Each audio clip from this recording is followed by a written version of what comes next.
ఈ సమయంలో యెహెజ్కేలు 47వ అధ్యాయం మొట్టమొదటి వచనం చూద్దామండి. అతడు మందిరపు గుమ్మమునకు నన్ను తోడుకొని వచ్చెను. మందిరపు తూర్పు ముఖముగా ఉండెను. మందిరం ఎట్లా ఉందంటే తూర్పు ముఖంగా ఉంది. అది తూర్పు వైపు ఉంది. పడమర వైపు బలిపీఠము ఉంటే తూర్పు వైపున ప్రియులరా మరి తూర్పు వైపుగా మందిరం యొక్క ముఖద్వారం ఉన్నదట్టుగా చూస్తున్నాం. నేను చూడగా మందిరపు గడప నుండి నీళ్లు ఉపికి తూర్పుగా పారుచుండెను. ఎక్కడి నుంచి నీళ్ళు వస్తున్నాయి?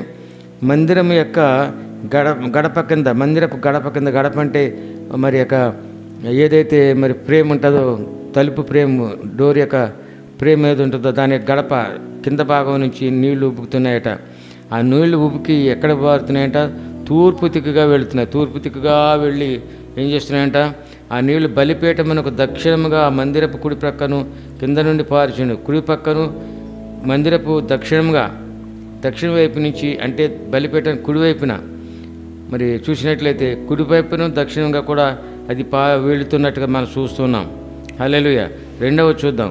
పిమ్మట ఆయన ఉత్తరపు గుమ్మ మార్గంగా నన్ను నడిపించి, ఉత్తరపు మార్గం అంటే మరి బయలుపీఠం నుంచి తూర్పు వైపుకు చూస్తున్నట్లయితే ఉత్తర మార్గం అంటే ఎటు ఉంటుందంటే కుడివైపున ఉంటుంది. బలిపీఠానికి కుడివైపున ఉంటుంది.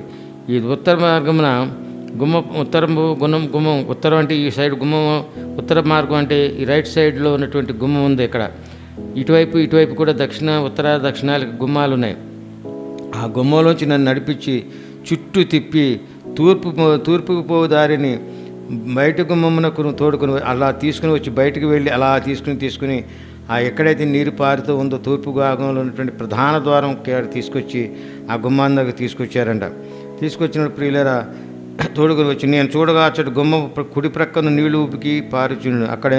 అక్కడ కూడా అదంతా కూడా కుడి ప్రక్కనే తూర్పు దిక్కుని కుడి ప్రక్కన కూడా నీళ్లు ఉబుకుతూ ఉన్నాయట.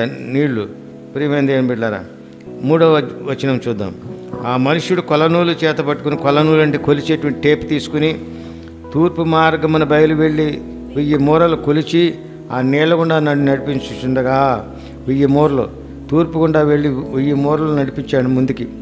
తూర్పు గుమ్మలోంచి బయటకు వస్తున్నాడు. బయటకు తీసుకెళ్ళాడు దేవుడు. మరి యొక్క దేవదూత లేక దేవుడు యేసయ్య లేక పరిశుద్ధాత్మ దేవుడు ఆ యొక్క యెహెజ్కేలుని ముందుకు తీసుకెళ్తూ ఉన్నాడు. ముందుకు తీసుకెళ్తున్నప్పుడు 1000 మూరలు ముందుకు వెళ్ళినప్పుడు ఆ నీళ్ల గుండా నన్ను నడిపించగా నీళ్లు చీలమండ లోతు ఉండేను. అప్పటికే ఉబుకినటువంటి నీళ్ళు ఎక్కడికి వచ్చాయంట? చీలమండల దాకా. అంటే మోకాళ్ళ లోతు. మోకాళ్ళ లోతు చీలమండలు అంటే పాదాలు ములిగే వరకు కదా, పాదాలు ములిగే వరకు. చీలమండలు అంటే పాదాలు ములిగే వరకు నీళ్లు ఉన్నాయట. నీళ్ళ వరకు నిలిచి ఉండని.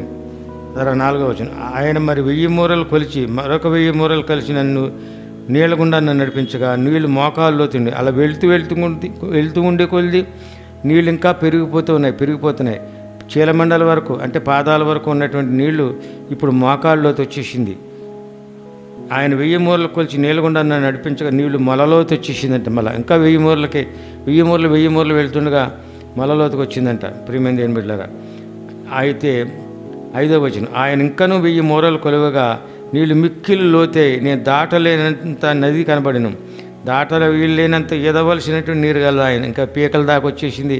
ఇంకా మునిగిపోయే పరిస్థితి. అప్పుడు ఏం చేస్తాడు? ఇంకా ఈదవలసి వస్తుంది. ఇట్లా కాలువలు ఎదినట్టుగా నది లేదన్నట్టుగా ఎదవాల్సి వచ్చింది.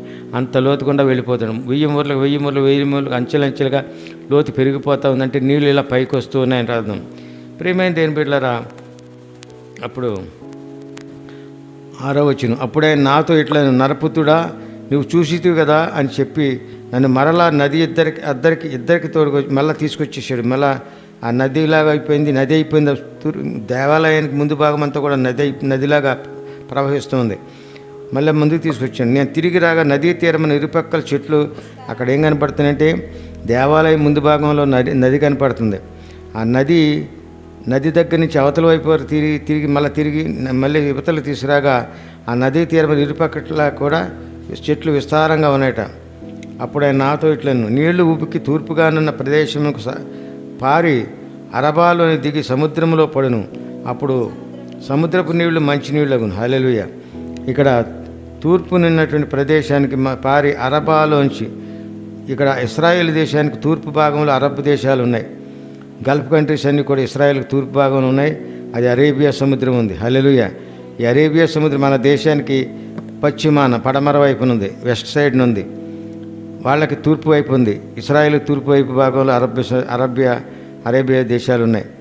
ఆ అరేబియా దేశంలో ఉంటే అరబ్బీ సముద్రంలో అరేబియా సముద్రంలో దిగి ఆ సముద్రంలో పడుతుంది. అయితే అప్పుడు సముద్రపు నీళ్లు మంచి నీళ్ళు అవుతాయి. ఈ నీళ్లు ఎప్పుడైతే దేవాలయం దగ్గర ఉన్నటువంటి ఆ యొక్క తూర్పు భాగంలో ఉన్నటువంటి నది ప్రవహిస్తూ ఆ నీళ్ళు ఎక్కడ పోతాయంట, సముద్రం నీళ్ళు కలిసినప్పుడు ఆ ఉప్పగా ఉన్నటువంటి తాగనొల్లనటువంటి ఆ నీళ్ళంతా ఏమైపోతాయంటే మంచి నీళ్ళు అయిపోతాయంట. 9వ వచనం, వడిగా పారు ఈ నది వచ్చి చోటెల్లా జలచరములన్నీ బ్రతుకును. ఈ నీళ్లు అక్కడికి వచ్చుట వలన ఆ నీరు మంచి నీరగును కనుక చేపలు బహు విస్తారములగును. ఎప్పుడైతే ఈ నది యొక్క నీళ్లు వెళ్ళి ఆ యొక్క సముద్రముల భాగంలో అరేబియా సముద్రంలో పడతాయో, ఆ నీళ్ళు ఎప్పుడైతే సముద్రంలోకి మంచినీళ్ళు సముద్రంలోకి వెళ్ళగానే ఆ నీరంతా కూడా మంచినీరు అయిపోయి దానిలో విస్తారమైన చేపలు బ్రతుకుతాయని దేవుడు చెప్తున్నాడు. కాబట్టి 10వ వచనం చూడండి. అమ్మ చదువురా. మరియు దాని యొద్ద మైక్ లేదా, మైక్ ఇవ్వండి. చేపలు ఏనెగ్లాయిము పట్టణము వరకును చేపలు పట్టువారు దానిని ప్రక్కల నిలిచి వలలు వేయుదురు. మహాసముద్రంలో ఉన్నట్లు సకల జాతి చేపలను దాని యందు బహు విస్తారముగా నుండును. అయితే ఆ సముద్రపు పురత స్థలములను ఊబి స్థలములను ఉప్పు గలవయుండి బాగు కాక యుండును. నదీ తీరమున ఇరు ప్రక్కల ఆహారం ఇచ్చే సకల జాతి వృక్షములు పెరుగును. వాటి ఆకులు వాడిపోవు, వాటి కాయలు ఎన్నటికీ రాలవు. ఈ నది నీరు పరిశుద్ధ స్థలంలో నుండి పారుచున్నది గనుక ఆ చెట్లు నెలకు కాయలు కాయను. వాటి పండ్లు ఆహారమునకును వాటి ఆకులు ఔషధమునకును వినియోగించును. చాలండి. ప్రభునందు ప్రియులారా, ఇక్కడ ఒక నది ఇక్కడ మనం చూస్తున్నాం. దేవాలయం ప్రాంగణంలో దేవాలయానికి తూర్పు భాగంలో ఒక నది ప్రవహిస్తూ ఉన్నది. ఆ నది దేవాలయంలోంచి ఉబ్బుకొస్తున్నటువంటి నది యొక్క జలాల గురించి చూసినప్పుడు ప్రియులరా, దేవుని వాక్యము మరి పరిశుద్ధుడైన యేసయ్య ఏమన్నాడంటే, సమరస్ దగ్గరికి వచ్చేటడికి నీవు ఇచ్చే నీళ్లు త్రాగితే ఏమవుతుందంట, మళ్ళా దాహం వేస్తుంది. నేను ఇచ్చే నీళ్లు నువ్వు ఎన్నటికి కూడా దాహం అవుతుంది. అంటే ఆయనలోంచి వచ్చేటువంటి జీవజలములు మనుషులను బ్రతికించేటువంటి జలములు అవే దేవుని వాక్యాలు మనుషులను బ్రతికిస్తాయి. దేవుని వాక్యాలు ఎంతో శక్తి ఉన్నది. కాబట్టి ప్రియులారా, అటువంటి వాక్యం అనే శక్తి, వాక్యం మన యొక్క మరి దేవునిలోంచి మన మీదకి రాబోతున్నది. కాబట్టి మనం జీవితంలో దేవునితో సంబంధం కలిగి ఉంటే, దేవునితో అంటుకట్టబడి ఉంటే మన జీవితాలన్నీ కూడా సంతోష సమాధానం కలిగినటువంటి జీవితాలుగా మారుతాయి. ఇప్పుడు చూడండి, ఆ యొక్క నది యొక్క నీళ్లు మంచి నీళ్లు మరి చుట్టుప్రక్కల ఉన్నటువంటి చెట్లు మొలిసిన చెట్లకు మంచి నీరు సప్లై అవుతుంది. మనకు తెలుసు. మరి కీర్తనల గ్రంథం 1వ అధ్యాయంలో చూసినప్పుడు వాక్యం గురించి దేవుడు మాట్లాడుతున్నాడు. మొట్టమొదటి అధ్యాయం ఏంటమ్మా అది? దుష్టుల ఆలోచన చెప్పున నడవక, పాపుల మార్గం నిలవక, అపహాసకులు కూర్చుండు చోట కూర్చుండక, యెహోవా ధర్మశాస్త్రమును దివారాత్రములు ధ్యానించేవాడు ధన్యుడు. ఎట్టివాడు అపహాసకులు ఎక్కడుంటే అక్కడ ఉండకూడదు కదా. చాలామంది మన ఎవరితో ఫ్రెండ్షిప్ చేస్తున్నామో ఒకసారి ఆలోచన చేయండి. మన స్నేహితులు, యవనస్తులు కానీ, చిన్నపిల్లలు కానీ, యవనస్తులు కానీ, పెద్దవారు కానీ, ఎవరైనా కానీ కూడా మనం చేసే స్నేహం బట్టి మన జీవితాలు ఉంటాయి. కాబట్టి అపహాసకులు, వేళాకాలం చేసేవాళ్ళు, లేకపోతే అబద్ధికులు, అపహాసకులు వాళ్ళు ఉండేటువంటి చోట మనం కూర్చోకూడదు. అక్కడ నిలవద్దు అన్నాడు దేవుడు. నిలవకుండా ఏం చేయాలి? టైం అంతా ఏం చేసుకోవాలంట? వేస్ట్ చేసుకోవద్దు. ఈ దినాన్ని టైం అంతా కూడా దేంతో వేస్ట్ చేస్తున్నామంటే, సెల్ ఫోన్లో ఉన్నటువంటి చెత్త అంతా చూడడానికి వేస్ట్ చేస్తున్నాం. మంచి వాటిని చూడడానికి దేవుడు మనకు సెల్ ఫోన్లు ఇచ్చాడు. ఈ సెల్ ఫోన్లు అనగా, ఎలక్ట్రిసిటీ అనగా, ఈ మైక్ సెట్లు అనగా దేవుడిచ్చిన జ్ఞానం. ఈ జ్ఞానాన్ని మనం ఏం చేస్తున్నామట? అనవసరమైన వాటికి దీన్ని ఖర్చు పెడుతున్నాం. మన బ్రెయిన్ అంతా కూడా అనవసరమైన వాటితో నింపుతూ ఉన్నాం. మనకు అందరికీ తెలుసు, మన యొక్క బ్రెయిన్ అంతా కూడా ఒక చిప్ సెట్ లాంటిది, అంతే కదా. చిప్ సెట్ అంటాం కదా, ఐసి చిప్ సెట్ బ్రెయిన్.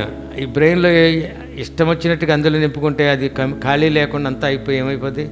అది మెదడంతా ఏమవుద్ది? పాడైపోతుంది కదా. అలా సెల్ ఫోన్లు కూడా అప్పుడు కంప్యూటర్లో సెల్ ఫోన్లు వైరస్ చేరి కంప్యూటర్లో సెల్ ఫోన్లు పాడవుతున్నాయని మనం చెప్తూ ఉంటాం. కాబట్టి బ్రెయిన్ కూడా పాడవుతుంది. ఏది పడితే అది మనం చూడకూడదు, ఏది పడితే అది మనం ఇష్టపడకూడదు. కాబట్టి అటువంటి స్థితిలో ఉన్నటువంటి ప్రియమైన దేవుని బిడ్డలారా, మరి నీటి కాలువ యొర నాటబడిన చెట్టు వలె, తన ఆకు వాడక తన కాలం మందు ఫలమిచ్చు చెట్టు వలె, ఇప్పుడు ఆ నది ప్రక్కన ఉన్నటువంటి చెట్లన్నీ కూడా విస్తారంగా పెరిగి చక్కని పచ్చగా ఇదిగిదు పూలు పూస్తూ కాయలు కాస్తూ చక్కని సంతోషం కలిగించేటువంటి ఆ ఉద్యానవనాలా ఉన్నాయన్నమాట ఆ నది వెళుతున్నప్పుడు. తర్వాత ఆ నీళ్లు కూడా ఎటువంటి నీళ్ళు అంటే శక్తిగల నీళ్లు, జీవమిచ్చే నీళ్ళు కనుక ఆ నీళ్లు సముద్రంలో ఉప్పు లాంటి పనికిమాలినటువంటి మరి నోట్లో వేసుకోవడానికి కూడా వీలు లేదు.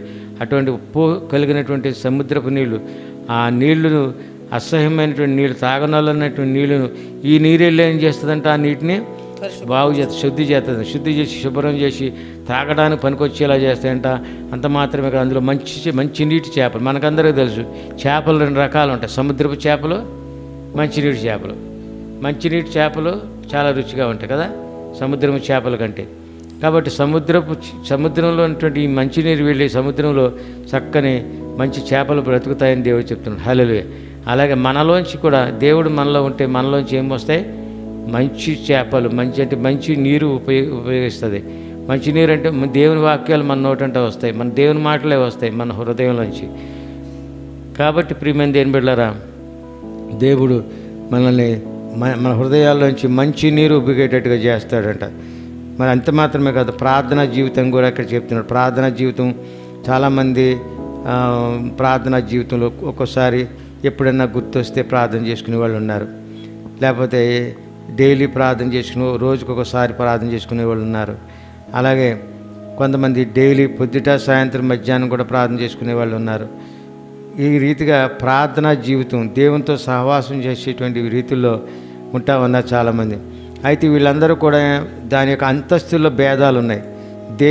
దేవుని ప్రార్థించటంలో విరివిగా ఎడతెగక ప్రార్థన చేయమని దేవుడు చెప్పాడు, మెలుగుగా ప్రార్థన చేయమన్నాడు దేవుడు. కానీ చాలామంది మనకు జ్ఞాపకం వచ్చినప్పుడు మరి అలవాటు ప్రకారంగా ప్రార్థన చేయటము, జ్ఞాపకం వచ్చినప్పుడు ప్రార్థన చేయటము చేస్తూ ఉంటాం. కాబట్టి ప్రియుల దేవుడు ఏమన్నాడంటే అటువంటి ప్రార్థన కాదు, కానీ మన ప్రార్థనా జీవితంలో ఎదుగుదల ఉండాలి. చూడండి, ఎప్పుడైతే ప్రార్థనా జీవితం కలిగి ఉన్నావో దేవునిలోకి నడుస్తున్నావు. 1000 మూరలు వెళ్ళిన తర్వాత నీరేమైందనట పెరుగుతూ ఉంది. ఇంకా 1000 మూరలు వెళ్ళినట్టు ఇంకా పెరిగింది, ఇంకా వెళ్ళేటప్పుడు ఇంకా పెరిగింది అనమాట. అంటే దేవునితో సంబంధం, దేవుని శక్తిని మనం ఎలా పొందుకుంటామంటే ఆ నీరు ఎలాగైతే ఉందో మన దేవుని యొక్క శక్తిని కూడా అలా పొందుకుంటాం. దేవునితో ఎంతగా సంబంధం కలిగి ఉంటే, ఎంత దూరం దేవునితో కలిసి వెళితే, దేవునితో ఎంత దూరం మన జీవితంలో ముందుకు సాగిపోతే అంతగా దేవునితో సంబంధం కలిగి ఉంటాం. మన హృదయం, మన శరీరం సమస్తం కూడా దేవుని మహిమతో నిండిపోతుంది.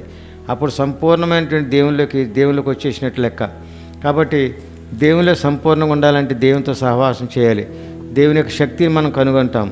కాబట్టి నీరు మనుషులకు జీవాన్ని ఇచ్చేటువంటిది, మరి ప్రాణం ఇచ్చేటువంటి ప్రాణ ఆధారమైనటువంటిది నీరు. అటువంటి నీరు దేవుని శక్తిని కలిగి ఉంటుంది కనుక అటువంటి శక్తిని మనం కలిగి ఉంటాము. ఆ శక్తితో మనం అనుక్షణం దేవునితో ఉంటామని దేవుడు చెప్తున్నాడు. హల్లెలూయా. కాబట్టి అలాంటి చెట్లు, ఆ నీటి పక్కన ఉన్నటువంటి చెట్లు ఆకువాడవు, చక్కని ఆకువాడవు, తన కాలం మంది ఫలమిచ్చి చెట్టు వలె ఉంటాయి. అలా మన జీవితాలు కూడా ఆ విధంగా ఉంటాయి. 13వ వచనం, ప్రభువైన యెహోవా సెలవిచ్చినదేమనగా సరిహద్దులను బట్టి ఇశ్రాయేలు 12 గోత్రముల ప్రకారము బట్టి మీరు స్వాస్యముగా పంచుకొనవలసిన భూమి ఇది. యోసేపు సంతతికి 2 భాగములు ఇవ్వవలెను. నేను ప్రమాణం చేసి మీ పితరులకు ఈ దేశం ఇచ్చితిని గనుక ఏమీ భేదము లేకుండా మీరు ప్రతివాడును దానిలో స్వాస్యము నొందును. ఇలాగున అది మీకు స్వాస్యమగును. దేవుడిచ్చినటువంటి స్వాస్థ్యము మన ముందు భాగాల్లో 45, 46 అధ్యాయాలు చూసినప్పుడు దేవుడు ఆ యొక్క యెరూషలేము పట్టణం, యెరూషలేము దేవాలయం చుట్టూ ఉన్నటువంటి ప్రదేశం అంతా కూడా ఇశ్రాయేలుకి మరి ఉండటానికి నివాసయోగ్యంగా చేశాడు. నివాసయోగ్యంగా చేసి ఇశ్రాయేలు గోత్రాలను బట్టి, ఇశ్రాయేలు ఎంతమంది గోత్రాలు? 12 గోత్రాలు. ఈ 12 గోత్రాలకి కూడా వాళ్ళు పంచుకుంటానికి చక్కగా చీట్లు వేసి ఎవరికి ఏదైతే రావాలో అది వారు వచ్చేటట్టుగా చేసి పంచుకోవాలి. మరి ప్రతివాడు మరి దేని యొక్క యోసేపు సంతతికి 2 భాగాలు ఇవ్వాలని దేవుడు చెప్తున్నాడు. మిగతా భాగాలు 10 మంది గోత్రకర్తలకు పంచుకోవాలని చెప్తున్నాడు. అవి ఎవరెవరికి ఎక్కడ రావాలన్నది ఏం చేయాలంట?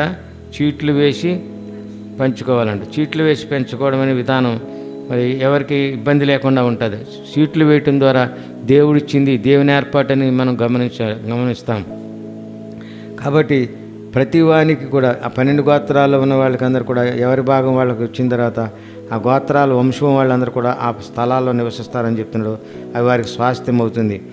15వ వచనం, ఉత్తర దిక్కున శదాదునకు మార్గమున మహాసముద్రము మొదలుకొని ఎత్తులోని వరకు దేశమునకు సరిహద్దు, దేశం యొక్క సరిహద్దు, అది ఇశ్రాయేలు దేశానికి సరిహద్దు చెప్తున్నాడు. అది హమాతుకును బెరోతాయుకును దమస్కు సరిహద్దునకును హమాతు సరిహద్దుకు మధ్యనున్న సిబ్రయీమునకును హబ్రాను సరిహద్దును ఆనుకొను మధ్యస్థలమైన హాజేరుకును వ్యాపించును.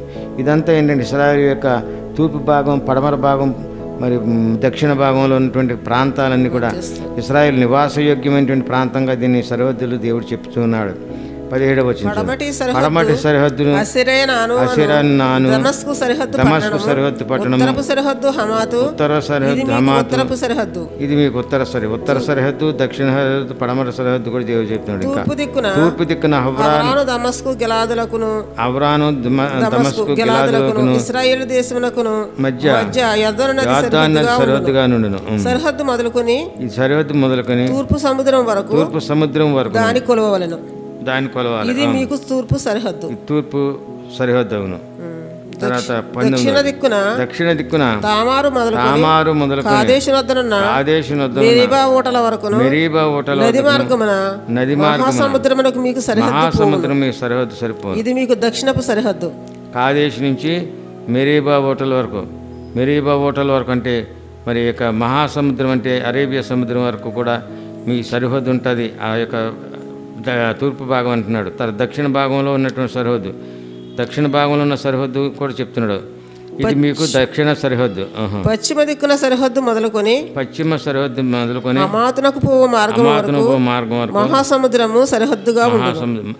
దక్షిణ పశ్చిమ దిక్కు, పశ్చిమ అంటే పడమర వైపు, అంటే ఇశ్రాయేలుకి పశ్చిమం అంటే వెస్ట్లో ఉన్నటువంటి పశ్చిమ దిక్కున ఉన్నటువంటి సముద్రం ఏంటిది?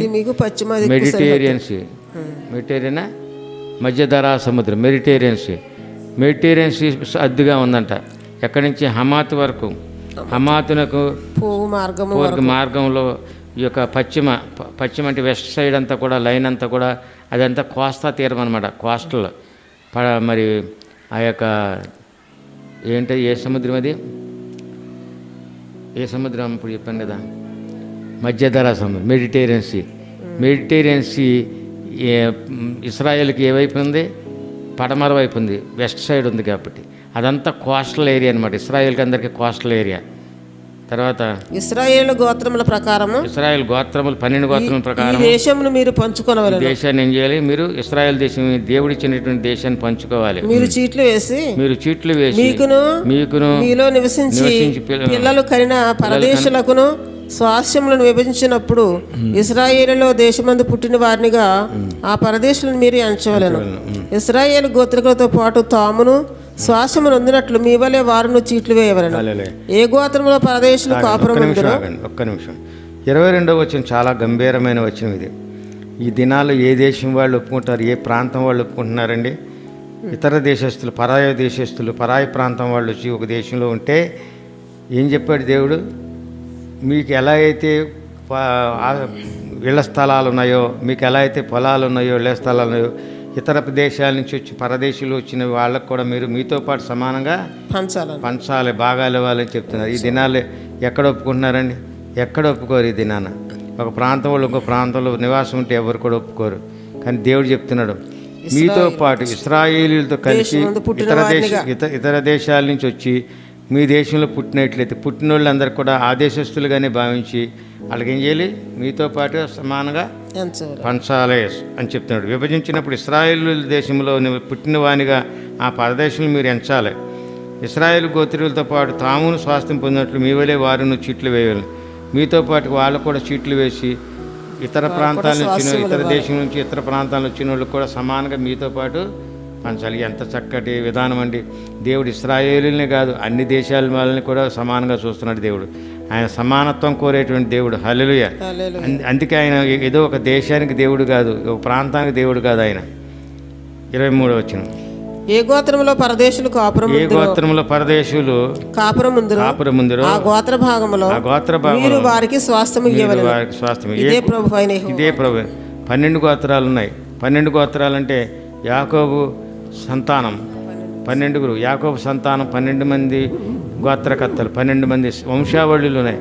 12 వంశాలు, 12 రాజ్యాలు ఉన్నాయి. ఆ 12 రాజ్యాల్లో ఇతర దేశస్తులు వచ్చి ఆ దేశంలో తలదాల్చుకుని ఆ దేశంలో బ్రతుకుతున్నారు. పిల్లలు కానీ వంశాలు ఏర్పడి ఇతర దేశస్తులు వచ్చి 12 గోత్రాలు ఏ గోత్రంలోకి వచ్చినా కానీ కూడా ఈ 12 వంశాలు 12 రాష్ట్రాల్లో 12 దేశంలో ఏ రాష్ట్రంలోకి వచ్చినా వాళ్ళని ఆ రాష్ట్రంలో వాళ్ళు కిందనే లెక్క పెట్టుకోవాలి కదా. మన తెలంగాణ రాష్ట్రానికి అనేక ప్రాంతాల నుంచి వచ్చారా? ఒక ఆంధ్ర ప్రాంతం వాళ్ళే కాదు, మరాఠీ వాళ్ళు వచ్చారు, కన్నడ వచ్చారు, ఇంకా మద్రాసు వాళ్ళు కూడా ఎక్కడో ఉన్న మద్రాసు ప్రాంతం వాళ్ళు, ఎక్కడో ఉన్న కేరళ వాళ్ళు కూడా వచ్చారు. వీళ్ళందరూ ఏం చేశారు? తెలంగాణ భాగంగానే భావించారు. ఎందుకంటే ఇక్కడ ఉండి పెట్టి పెరిగి పెద్దవాళ్ళు అయ్యారు. మరి తెలంగాణ కొరకు ఎంతో కలిసిపోయారు కనుక వారిని కూడా వీరితో పాటు అన్ని విషయాలు కూడా సమానంగా ఉంచుతున్నారు. ఈ విధానం దేవుడు ఏర్పాటు చేసింది. హల్లెలూయా. కాబట్టి ఈ దినాన 23వ వచనంతో 47వ అధ్యాయం ముగించేయం.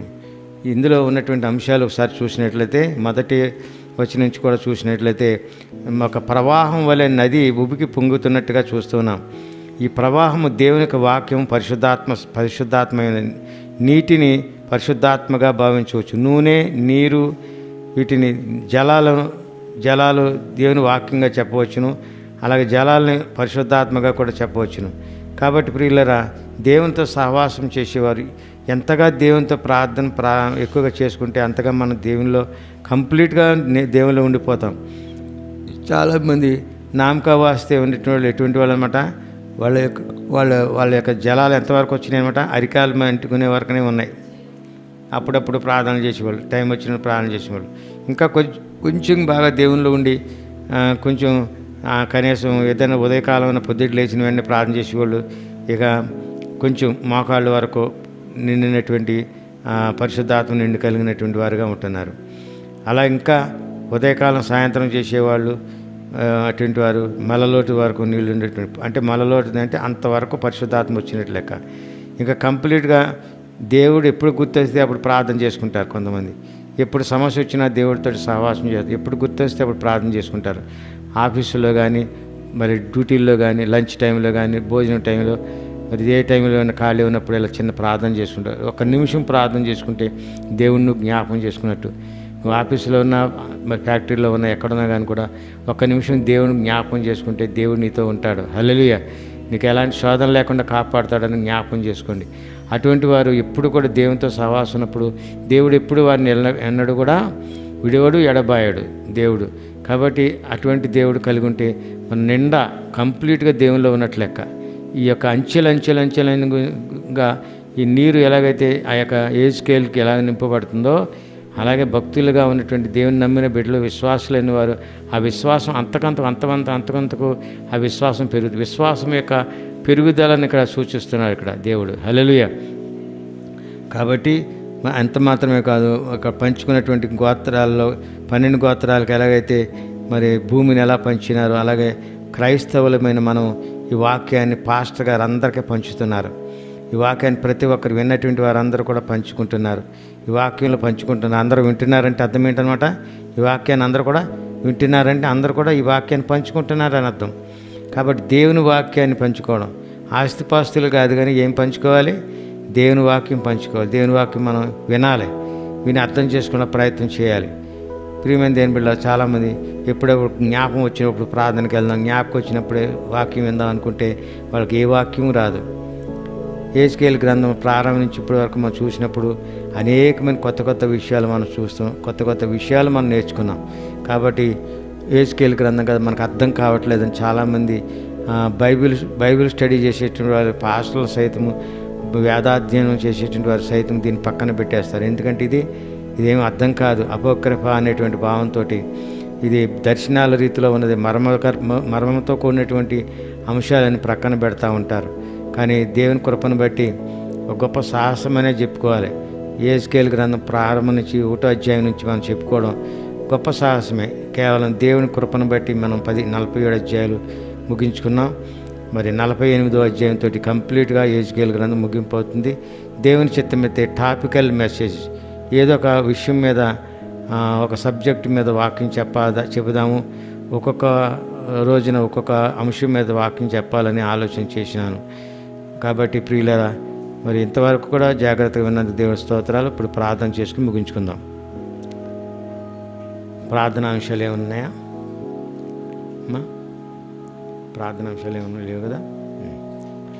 ప్రేమామయుడైన దేవా, నీకు వందనాలు ప్రభువా. నాయన మా తండ్రి, నీ యొక్క 47వ అధ్యాయం యెహెజ్కేలు గ్రంథంలో మా యొక్క జీవితాల్లో మా విశ్వాసం యొక్క ఎదుగుదల, మా విశ్వాసం యొక్క అంచెల గురించి చెప్పి ఉన్నావు తండ్రి. మా పరిశుద్ధాత్మ దేవ, పరిశుద్ధాత్మ నింపుదల గురించి కూడా చెప్పినావు ప్రభువా. మీ పరిశుద్ధాత్మను మా ప్రభువా ఇదిగో తండ్రి సంపూర్ణంగా మమ్మల్ని నీ పరిశుద్ధాత్మ జలములతో నింపుమని, వాక్యం అనేటువంటి జలములతో మమ్మల్ని సంపూర్ణంగా నింపుమని, ఈ వాక్యాన్ని మా హృదయంతో నింపుమని ప్రభు కోరుచున్నాం తండ్రి. సహాయం చేయండి తండ్రి. స్తోత్రాలు ప్రభువా. ఇదిగో అంత మాత్రమే కాదు నాయనా, ఇదిగో ఇశ్రాయేలీలతో పాటుగా అందరికీ నీ అవకాశం ఇచ్చావు. కేవలం నీవు ఇశ్రాయేలీలకు దేవుడివి కాదు కానీ అందరికీ దేవుడు అని నేను నిరూపించుకున్నావు తండ్రి. ఎందుకంటే భూమి ఆకాశములు సృష్టించిన సృష్టికర్తవు నీవే అని నీవు బయలుపరుచుకునే విధానం బట్టి స్తోత్రాలు తండ్రి. స్తోత్రాలు ప్రభువా.